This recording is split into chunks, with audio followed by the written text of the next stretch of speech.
Hey, thank you for joining me. I'm Mitch Goldberg. We are getting this stream in.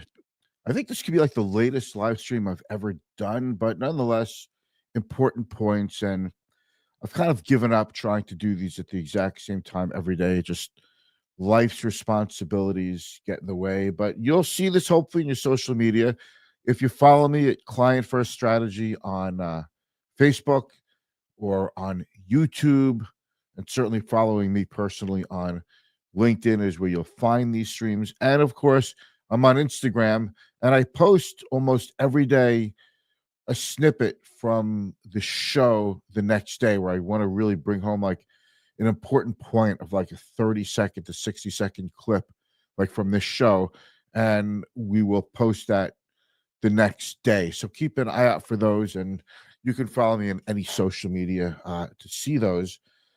And I hope you do. And while you're watching this, give us a like. When you like my content, it helps the rest of your cadre, your connections see it. My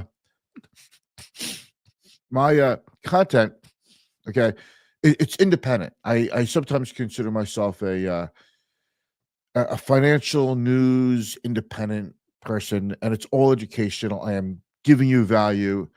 I never do this with the worry or thought that you could take what I'm giving you and like do it yourself. Now you don't need me as your financial advisor because I'm giving it all away. And now why tell people? I don't think like that. I believe in abundance. I think everybody should have access to good financial lessons. Uh, from what I see, financial lessons is not something you learn when you're young and hopefully have good financial habits going forward. It's it's something you're always learning. There's always new things to learn. So, there's new tips and tricks and things in the world that you need to know about and ways of doing of doing old things, new ways of doing old things that could make things better for you. So, financially speaking, it's not something you learn and then never evolve. There's always new stuff. And you see that how things change in the stock market, the economic environment, but I'm not saying that there are certain laws that don't change. There are certain basics that never change. For example, the younger you start investing in your life, the better. Uh, Diversification is a strategy that still works. By the way, diversification is a strategy that we use to mitigate risk, but it doesn't necessarily protect your portfolio from going down in a generally down market. So, lots of ways there are lots of ways to accumulate wealth. I think the problem that people have is that when they see the new thing, and I'll give you an idea, like, from a fitness and health perspective, apple cider vinegar was like the biggest thing going. And then it was adding more fiber to your diet, the next new big thing going. And now all the content creators are talking about creatine, which now that's the big thing. And I was always taught that more than 5 milligrams of creatine, your body doesn't absorb it. You just excrete it out into expensive pee, and then that's what. But it's a similar thing with finance. At first, should we be in meme stocks? Should we be going for crypto? What should you be doing?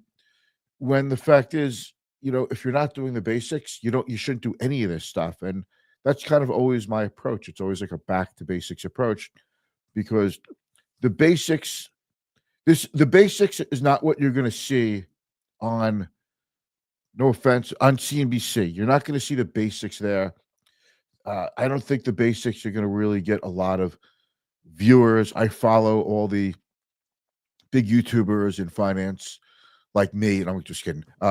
Graham Stephan, Minority Money. These are, Meet Kevin, Andre Jick. These are really good content creators, and it's good content. They're not just getting clicks. These guys are really good, but it's hard to talk about the basics day in and day out, which is why nobody talks about it. But so I like to use the show as a reminder, and we're going to talk about Circle just went public. What's the deal with their stable coin? What the hell is a stable coin? And what do you do now that the stock market rebounded? We're just about to are the all-time high in the market. So we're a few percentage points away, but for all intents and purposes, we've recovered. Like the whole tariff debacle, and we've talked on the show here, hey, just stick with it, stay steady, and we've recovered. Do we still get tariffs? Do the 90-day reprieve on the reciprocal tariffs is about up? Does Trump to another 90 days? Anything could happen. But if you were really worried about the market now that the market's recovered, you're doing something wrong if you were so worried about the market and you just couldn't take the market going down. You were just so worried about geopolitical events. And I want to make sure you take advantage of what happened now to right the ship for you. So we're going to roll a quick intro. I know it's not even an intro at this point, but I'll roll it. And then we're going to talk about these very important things for you to learn and for you to think about and incorporate into your daily life. Well, you don't have to incorporate them into your daily life, but you should know. Here we go.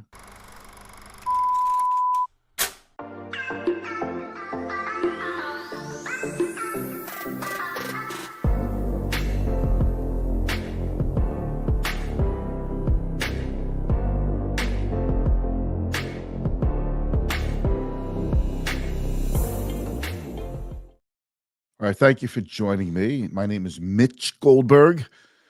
I am with the wealth management firm Client First Strategy. And, we're here to make sure our investors get a fair shake in investing. We do everything we can, everything you could.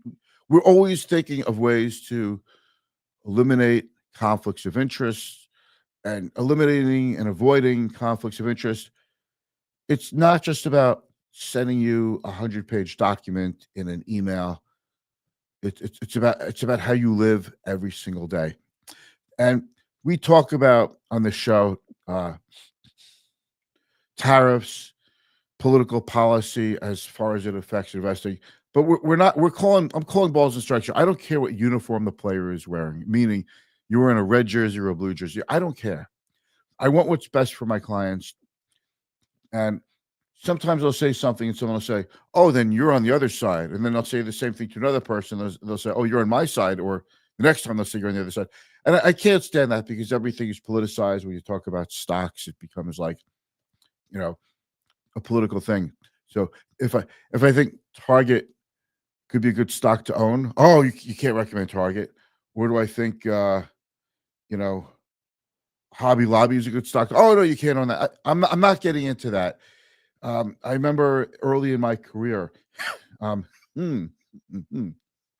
remember early in my career, Philip Morris was a very popular, widely held stock. I don't know if you remember the name Philip Morris, but that was the biggest manufacturer of cigarettes in the whole world.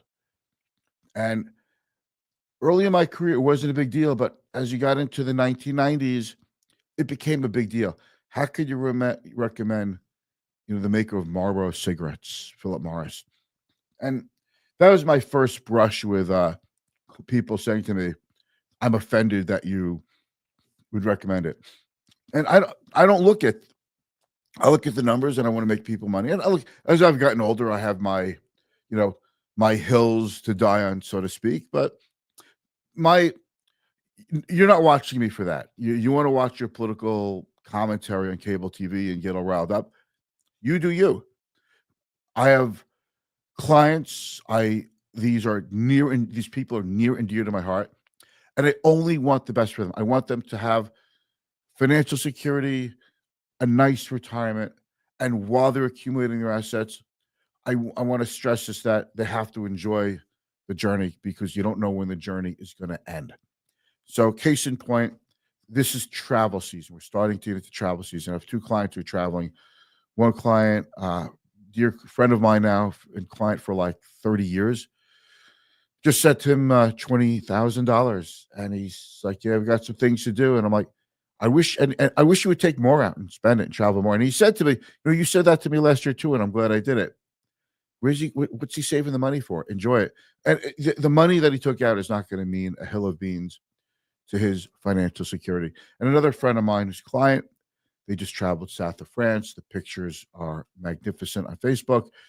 one of the last opportunities to just travel alone with their daughter because she's got a serious boyfriend. Maybe she'll get engaged, and then it'll be more. But it was a special trip, and they were talking. Well, should we do it? We're accumulating. We want to retire. I'm like, you can easily do it, and you'd be silly not to do it. You must enjoy the journey, and you must find things you like. And this is one of the things I talk to clients about in about to face retirement. It's, what are you going to do with your time? Not everything costs a fortune. You know, I do lots of things that do not cost a lot of money. I hike, I play guitar. Don't cost a lot of money. Hiking shoes, okay, easy.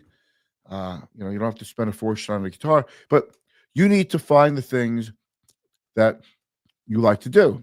And if everything involves shopping at luxury stores, well, that's a different story. If everything involves traveling to exotic places, that's a different story. But you need to find yourself and the kind of investor you need to be. And this is what gets me, is when people are steady Eddie index funds, for example, and then they're changing and they're saying, should I invest in Bitcoin? Like, well, you've gotten this far without ever even hearing about Bitcoin. Why all of a sudden is that going to make a difference for you? Well, I should buy it because it's going up. Buying something just because it's going up. Now, are you following a process to grow your wealth? Or are you just really trying to pick and choose uh, investments that could go up? And that's a different kind of thing, because now you're buying story stocks, you're buying what's hot, you're buying momentum, and that's a different kind of investor. And I think you need to know what kind of investor you are. You could be a little bit of both. The problem with people with both is that when the aggressive or gambling or speculative portion of their portfolio goes down a lot, people feel compelled to rebuild it by taking money out of their serious accounts and refunding it, not refunding, take the money back, you know what I mean, but re-energizing the account, putting new money into it. And they're back to where they are thinking, this time it'll be different. I learned a lot. I'll know how to do it better.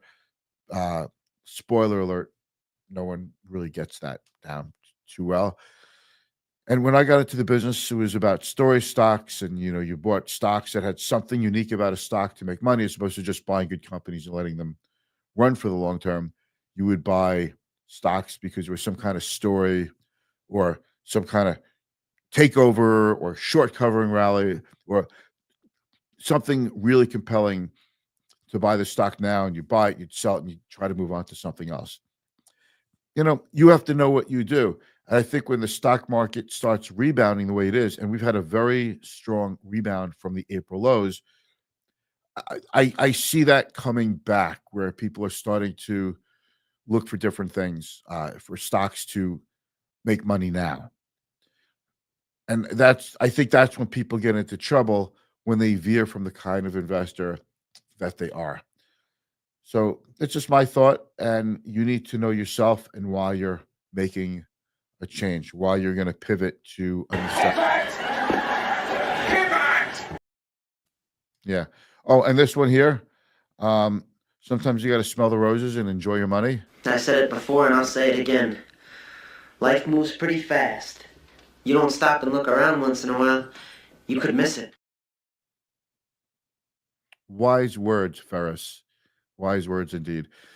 All right, so let's talk about stablecoin and Circle. Circle just went public. The stock was just one of the biggest winning IPOs in years. And insiders, early investors sold some stock at. They didn't go public to raise money. They went public to give shareholders a chance to cash out. And the stock is over $100. I think it went public like 30. That's neither here nor there. The product that they have is a stable coin. So I looked at stablecoin, okay, and I reviewed it just like what you would do, and I Googled it. So I want to put it up on my screen and show you what I found. Now I know what a stablecoin is. All right, let me click that X there. I know what a stable coin could do. All right. I know what it is. And I have an idea of what they use for, but it's basically a coin that's tethered to a steady value like the dollar. So a circle coin is worth a dollar. And that's it. You don't buy a coin, a token or a stable token, whatever you want to call it. You don't buy it because you're going to make money on it. You buy it because it's like you don't buy more dollars because you're going to make more dollars on it. You can invest your dollars to make money, to make more money, but just holding on to dollars, you know, having 100 singles in your wallet, you're not going to grow the money. It's just $100. So what do you do with it? Well, payments and cross-border transfers, fast, right? You could move money from one person to the next, low cost on a blockchain, bypass traditional banks. The only reason a bank would get involved is if you did want to convert your stable coin back into a US dollar, you'd have to put those dollars somewhere and they would go back into the bank. So that's, I guess, where the bank is involved. But it's supposed to be cheaper, efficient, 24/7. I don't need to sign a form or go to the bank to wire funds with Circle Coin. Now we use Zelle, we use Venmo, uh, but supposedly this will be for bigger dollars and between businesses, and it'll be very useful like that. Decentralized finance, DeFi. It basically you don't really need the banks. The thing is with Circle Coin, with any stable coin that's worth a dollar, my local supermarket, Stop and Shop, I'm not walking in there and buying, $310.15 worth of groceries with a stable coin, with the Circle Coin, with any coin, Tether, whatever you want to use. Uh, I have to convert it to cash. Uh, I have to convert it to cash because the supermarket wants cash. I've said this before. I don't think Bitcoin is a currency, even though they call it a cryptocurrency. And the reason for that, all right, the reason is, for example, if Bitcoin is $100,000 a coin, and you're selling your house for $1 million and you'll accept Bitcoin for it, that's 10 Bitcoins. All right, I'll sell you my house for 10 Bitcoins. What if Bitcoin drops 50% in like a week? Well, no, you said you're going to take 10 Bitcoin. Now it's worth $500,000. Yeah, but I wanted $1 million for my house. I'm selling it for $1 million. No. You're selling it for 10 Bitcoin. Here they are. You have to take it. That's the end of it. We signed a contract, a seller's contract, to buy your house. Okay, we went to contract already. You're taking 10 Bitcoin, whatever it's worth. Now, what if the Bitcoin goes from $100,000 to $110,000? Well, now it's like the buyer can't say, yeah, but I don't want to give you 1.1 million for your house. I only want to give you, 10 Bitcoin, but $100 million. So I'm only going to give you like 9 Bitcoin now. It doesn't work like that. But that's why Bitcoin is not a currency. And I don't know if you really call that a store of value because it could go up and down. To me, a store of value, and this is how investors think generally, is something that is very stable. Like I don't consider Nvidia stock a store of value because it could go up a lot, it could go down a lot. That's not a store of value. Gold is considered a store of value because it's day to day. It is pretty steady. It is, generally speaking, even though it's up a lot in the last like 5-6 years, it has been a pretty steady ride higher. So that's one store of value. Now, people do consider Bitcoin a store of value. And when you hear about governments spending more money, like the US government, that's going to add possibly a couple of $1 trillion to the federal deficit, all right, that, that debases the dollar. So people want to diversify into something else. So what do? They buy gold, they buy Bitcoin. If you want to know why gold and Bitcoin have been doing so well as of late, it's because of the profligate spending of central governments, not just the United States, but all over the world. So that people are looking for something else to put money into. So if something happens with fiat currencies, all right. But Circle offers. This is for the Circle yield. They offer a product called Circle Yield specifically for qualified institutional investors and corporate treasuries. This allows them to earn an annualized percentage yield on their USDC holdings, all right, US dollar coin holdings, by lending them to a network of institutional counterparties, trading store of value, right? It's pegged to the value of the dollar. But you see, that doesn't diversify from the dollar, though, right? So if the dollar becomes worth less money, your stable coin becomes worth less money, right?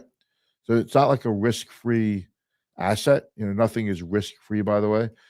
Trading pairs USDC is widely used on crypto exchanges as a trading pair with other currencies. So its stability makes it suitable for moving funds between exchanges or for accessing decentralized finance platforms. All right.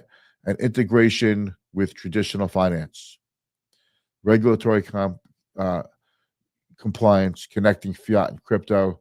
So, in summary, US dollar, USDC stablecoin transparency and growing adoption make it a versatile digital currency used for various purposes, including payments, DeFi, trading, institutional investments. Okay, so it truly is a digitized dollar, is really what it is. By the way, your dollars are digitized, whether if you like it or not. Like when you put money in a bank and you look at your bank account, that's a digital representation of the dollars that you have.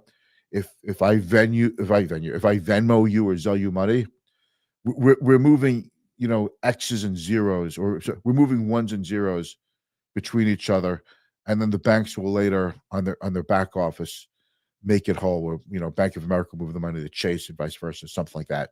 Right, that's what happens. With the crypto coin, the Circle coin, any stable coin, you can send that money between people, and you don't even need the bank. You can just hold on to Circle coins. You only have to convert the Circle coins into cash if you're buying something with them for cash. You want to buy a boat, you want to buy a house, you want to buy a car, you'll have to convert your Circle coin into the US dollar.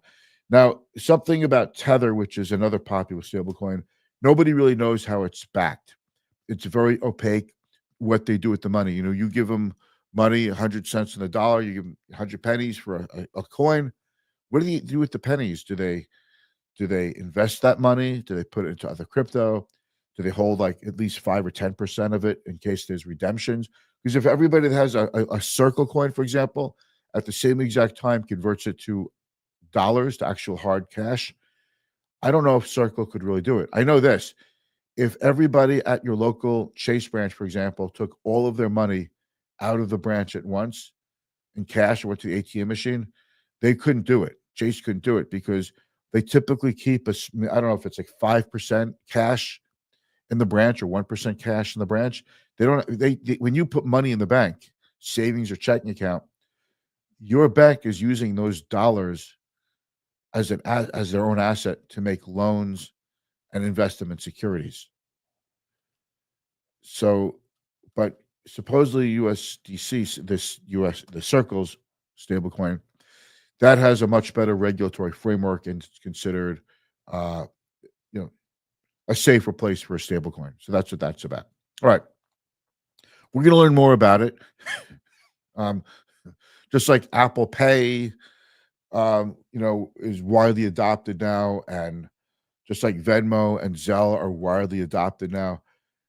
I believe that stable coin will be widely adopted as well. I'm just not sure exactly who's going to use it. Like I have credit cards, I have Apple Pay. Now I'll have coins, stable coins. Somehow it'll be worked into it and it'll be easy to use, I'm sure. I just don't know if we're at that point because you don't go up to like a point of sale credit card reader and have the opportunity to use a stable coin to pay for things. But supposedly paying for things with stablecoin should be very cheap. You bypass Visa, you bypass the Visa and MasterCard fees, you bypass American Express card fees, and it's just between you and them, and it's probably incredibly cheap to transact. And then the store that you transact at will take that coin if they want and convert it to cash. How is it going to work with taxes and everything? How does the IRS follow this stuff? I don't know. But that's the regulatory framework that has to be ironed out.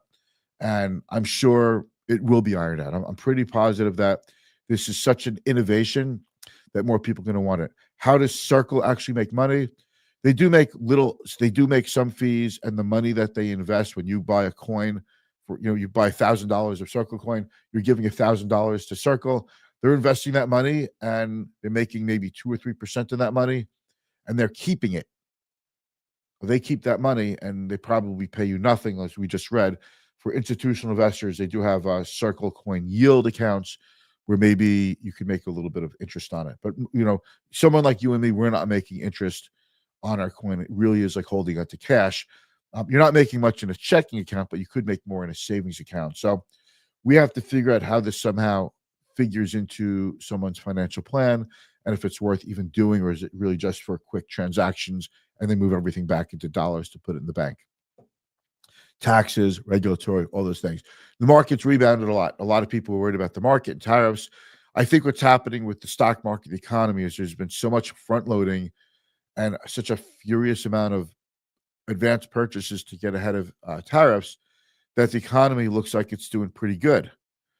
I speak to business people all the time, jobs, inflation, all those things. There is definitely cracks, but hey, when have we ever had an economy that didn't have some cracks in it? The expression, we're not out of the woods yet. I hate that expression because we will never be out of the woods. There's always something to worry about. Having said that, if you were worried about the stock market and you were worried about where things were headed, you were going to lose years and years of gains in the stock market and it was going to change your outlook for the rest of your life, now is your chance to reallocate your assets into a more conservative posture and take advantage of it. But I already see people getting greedy again. Oh, no, I'm not going to do that now because we're back up and we're going higher. It looks like we're going to go to new highs. And that's the thing people do. And that's why people don't move, because when the market's going up, you don't want to get more conservative. When the market's going down, you don't want to take any measures because the market could come back up and you end up in procrastination. By the way, just a quick plug here for financial advisor. A financial advisor will go into your account and do this for you, because we'll take the emotion out of it. But that's what you need to do. You need to think long and hard how this rebound in the stock market has gotten you out of trouble, and maybe you need to take steps to mitigate your own risk. So if we have another down market, you won't look at yourself and say, damn it, why didn't I do this? Why did I let this happen again? All right, so that's the story for today. I hope you found this absolutely fascinating. Give me a thumbs up so your friends and contacts could see it. We're just talking open, honest conversation. We're learning here. If you have any questions, reach out to me. I'd love to hear from you. All right, thanks so much.